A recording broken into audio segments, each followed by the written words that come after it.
What's up mga idol? Big Ginebra Magnolia Trade, Calvin Abueva Trade Request. Pero bago mo sana ipagpatuloy ang panonood mo, ay huwag mong kalimutan na mag-subscribe bilang suporta sa aking YouTube channel. Maraming salamat idol. Padaanan lang sandali natin ang inilabas na pahayag ni Coach Jojo Lastimosa tungkol kay Troy Rosario.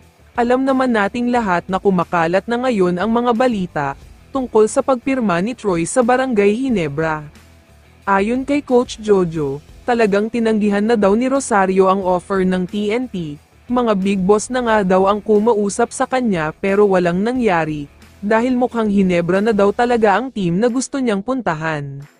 Sinabi daw kasi ng paulit-ulit ni Rosario sa meeting nila, na long-time Ginebra fan daw talaga siya, hindi naman daw siya masisi at mapilit ng TNT management, kaya hahayaan na lang nila kung saang team niya gustong pumunta. Samantala, talakayin na natin ngayon ang balita tungkol kay Calvin Abueva. Akala nating lahat ay si Rosario lang ang dapat pagtuunan ng pansin, dahil nga isa talaga siya sa big-time player na malaki ang chance na maglalaro para sa Ginebra. May isa pa palang player na posibleng makakapaglaro na sa Barangay Ginebra, at ito ay walang iba kundi si The Beast Calvin Abueva. May mga reports kasi na nagsasabi na gusto na rin daw niyang lumipat sa Ginebra.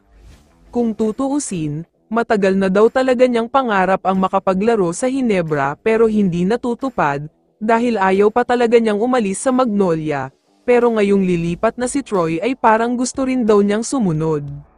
Ayon pa sa source, nakikipag-usap na daw si Calvin Abueva sa management ng Magnolia, nabitawan na ang playing rights niya at ibigay na lang ito sa Ginebra, hindi lang sigurado kung sino ang mapapasama sa trade na ito. Ang mabigat pa sa balitang ito ay gusto daw maging kakampi ni Abueva sina Scottie Thompson at Justin Brownlee. Matagal na daw siyang fan ng dalawang player na ito, at gustong-gusto daw niyang maranasan na makapaglaro na dito. Kung totoo man ang mga kumakalat na balitang ito, pwede rin subukan ng Ginebra na kunin si Abueva kahit isang conference lang, dahil kulang na kulang talaga sila sa energetic type of player. Nakita din natin yan noong finals.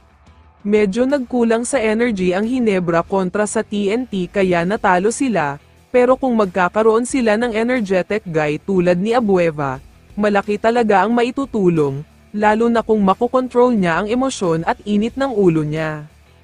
Kaya naman kung ikaw ang tatanungin idol, dapat nga ba siyang kunin ng Ginebra?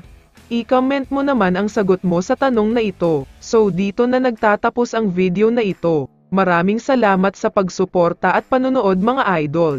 Ingat at bye-bye.